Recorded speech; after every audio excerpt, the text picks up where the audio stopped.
Magic Masses. I am longtime independent wrestling fan Robert.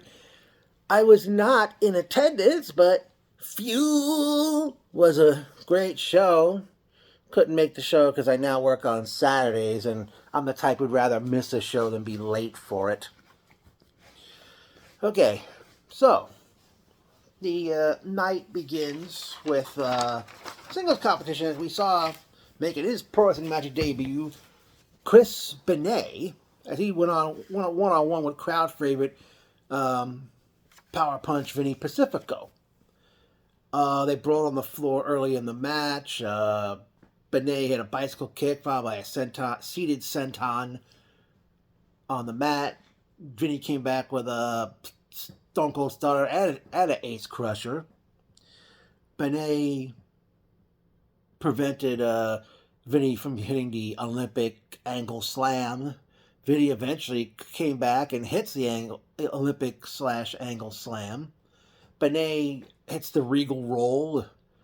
That was the fireman's carry where he rolled him forward.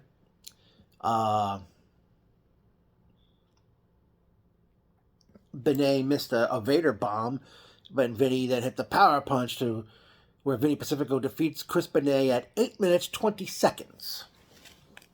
Vinny back on track after failing to win the Dark Arts Championship last month at For Whom the Bell Tolls.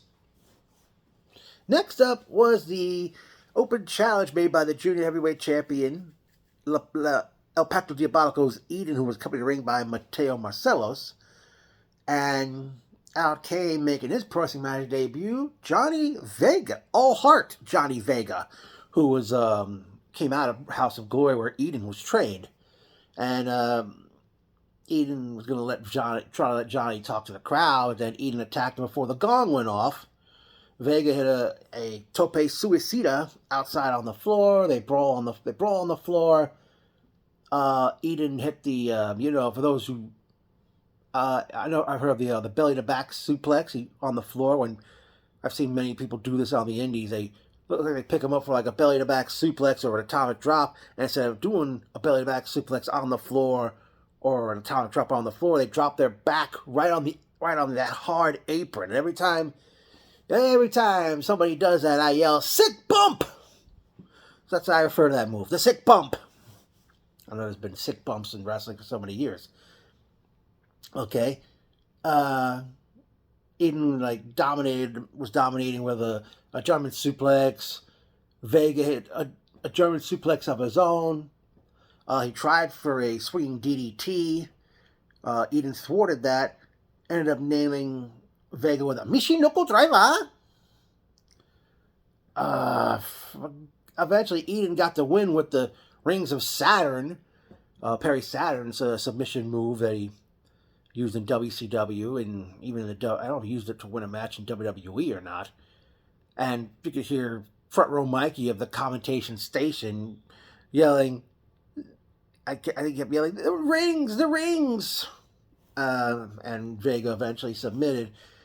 Eden defeats All Heart Johnny Vega at 8 minutes 58 seconds. I could be wrong with the time, to retain the junior heavyweight championship. Eden gets the microphone. He says, I don't care if I get in trouble for this, but let's just say he gave Vega his props, and I don't know if they did shake hands or hug, but Eden attacked.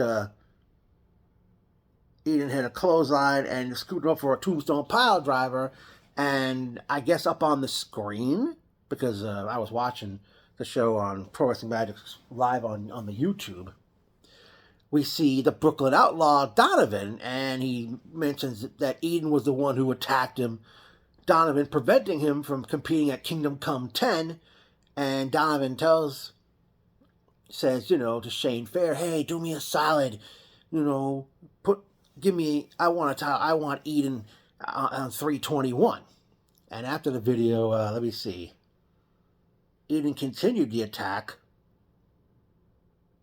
until Smiley confronts Eden, and Mateo is right in Eden's face, and Smiley just tries to move Mateo out of the way. Eden leaves the ring, and then Shane Fair announces to the crowd that Eden will defend the Junior Heavyweight Championship not only against Brooklyn Outlaw Dynamite, but also former champions V. Daniel and Timid Tamir Gibbs in a four-way match, March 21st. It was a Saturday night at Whiskey in the Jar on Saturday, March 21st. Whiskey in the Jar, 11 Years of Magic Part 1. Okay. Next up was a triple threat match for the Women's Championship, as we saw, I believe this was her, I don't know, both these ladies made their debut. Emily J versus Ella Valentine versus the Cotton Candy Princess, Avatar. Emily J spent most of the time out on the floor. It was just Avatar and Elle were mostly, like, Elle did a cannonball and Avatar in the corner. Avatar hit a perfect plex on Valentine. Valentine hit a snap German suplex on Avatar. There were points where Emily J kept preventing the pinfalls from happening. Ellie, I forgot. She nailed somebody with a headbutt. Like I said, I'm sorry. I just can't remember everything. Once these shows go in the books, everything's a blur. Or as Puddle of Mud would say, everything's so blurry. Eventually, Avatar hits a spear on Ella Valentine to win the match at 7 minutes, 22 seconds. Tiffany Avatar defeats Ella Valentine and Emily J to retain the Women's Championship. After the match, Emily J attacks Avatar until Valentine runs her off. Next up was a match for the Keys to the Kingdom, as we saw Smiley take on the All-Father Darius Carter. They eventually started out with a crowd brawl. Smiley suplexes Carter on the parquet floor. Carter worked on Smiley's fingers. Carter hits like 2 headbutts. And Smiley was like egging him on. It's like, hey, like, all you got. They closed on each other. They had a slugfest in the ring.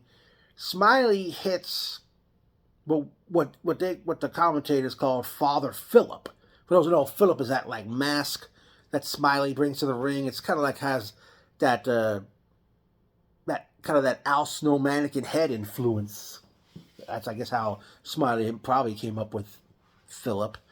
Well, Father Philip, which is really Sister Abigail that the late Bray Wyatt was known for. Yeah, Father Philip he hits Carter with. Smiley powerbombs Carter. Carter hit a superplex. Smiley with a headbutt, and then he hit the Dino Bravo move.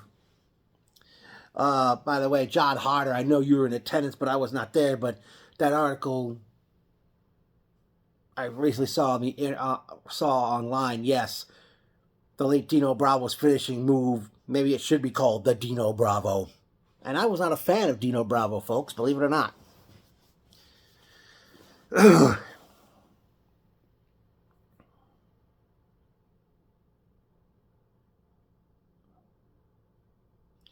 Carter eventually got his hands on Philip, and I think the referee took it from him, called Philip from Carter, and as a distraction, Carter used the actual key to the kingdom on Smiley and hit the royal sweep. Darius Carter defeats Smiley at 18 minutes, 15 seconds to retain the keys to the kingdom. Up next, we had tag team matches as we saw Beautiful Buddy Thomas and Dynamite Drew Martson, now collectively known as the East Coast Click or Clip. I don't know. Is it safe to say? I remember Buddy Thomas being stressed and depressed. I don't know if Martson was in it as well. But is it safe to say that stressed and depressed is no more? Martson and Thomas did battle with the American Outlaw Dan Murdoch and a Star Killer Steve Off, Mr. Pro Wrestling Magic himself, the Sons of Old School tag team action. The Sons had an early advantage. Thomas hits a DDT on Off. Off was the face in peril. Murdoch hits the hot tag. Both teams were hitting double team moves on each other. Murdoch did the headstand cutter or lethal injection on Thomas for the Sons of Old School to defeat the East Coast Click or Clip at 9 minutes 34 seconds. nice way for them to bounce back after the Sons of Old School bounce back after failing to win the tag belts last month at For Whom the Bell Tolls. Okay, next match, we see the world famous Cheeseburger take on El Pacto Diabolico's Mateo Marcellus for the Dark Arts Championship. Early on they have a slugfest. They have a crowd brawl. Cheeseburger uses a chair. Mateo uses a trash can lid. Cheeseburger comes back. Mateo slams Cheeseburger on two chairs set up on each other. And then Mateo, let's just say he channeled his inner New Jack. He brought a staple gun into play. Staples, yeah, Mateo's got that. Even a metal walker was brought in from under the ring. Cheeseburger eventually came back, hit multiple knee drops. And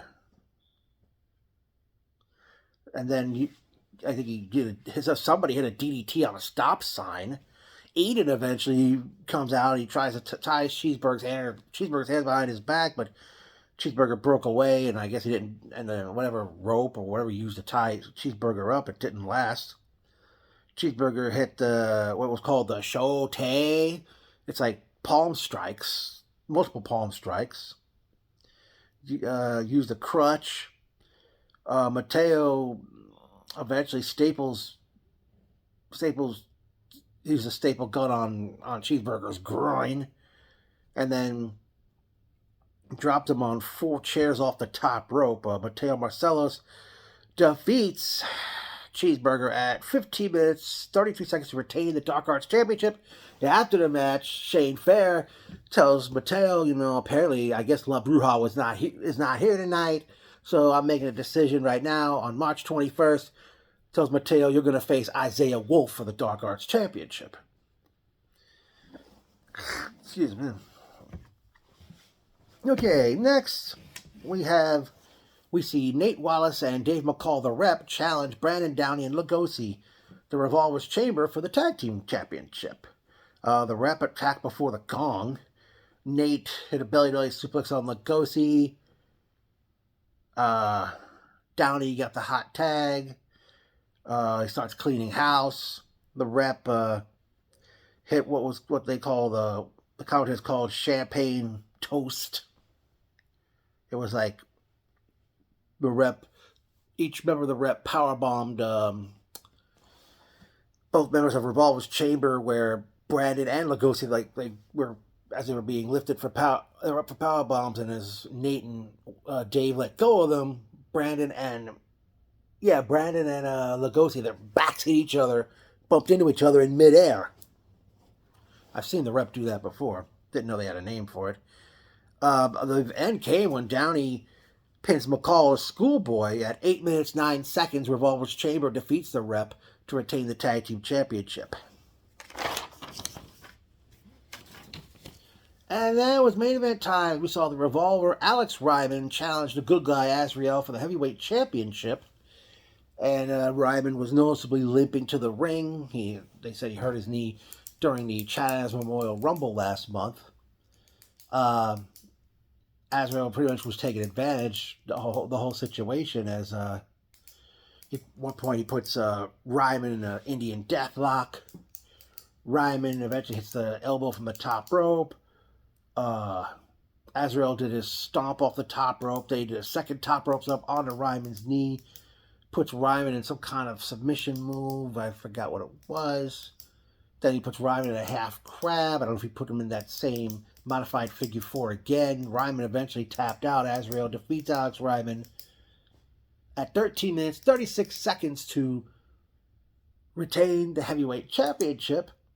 But then out comes Allfather Darius Carter with Ref Taylor and his key to the kingdom, and wants to challenge him for the title right then and there. But then, and eventually, Azrael gets out of the ring, Carter gets in the ring. He used, I believe it was the key. He hits Ryman in the knee with it. And Carter continued to attack Ryman until the Revolver's chamber, Brandon Downey Lugosi came out, and Carter's then outside the ring face to face with Azrael, and that's pretty much how the show ended. And also the Carter was chased by the chamber to the back, and then after that, Shane Fair thanked the crowd for coming and made the announcement that also added to March 21st. The Revolver Alex Ryman goes 1-on-1 with Javi. Those men faced each other, I think, at the Hangover back in September. And Azrael will defend the heavyweight championship against Darius Carter, because Carter had won the Jazz Rumble last month, and they said the winner of the Rumble would get a title shot of any choosing at 11 Years of Magic Part 1, which is March 21st.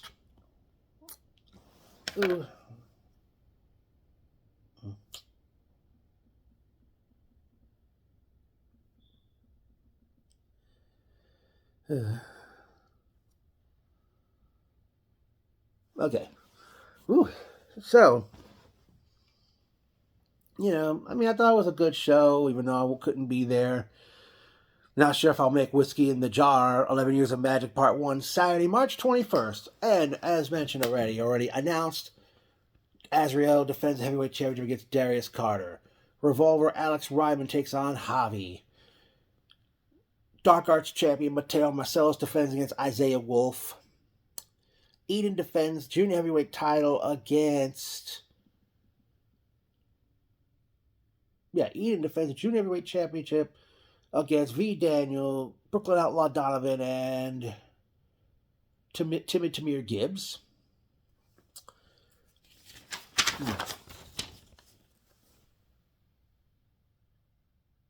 I don't think we have any more matches announced already. I think those are the matches so far. No word on who Tiffany Avatar's facing for the women's title. No word on who the Sons of Old School are going to face, unless they face two members of El Pacto Diabolico. And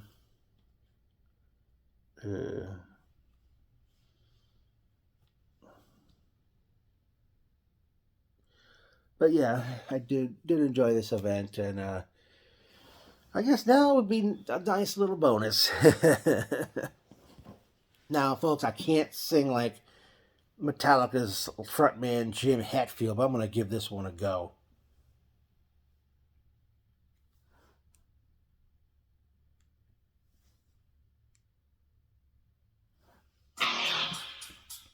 Give me fuel, give me fire, give me that which I desire. Ooh, yeah.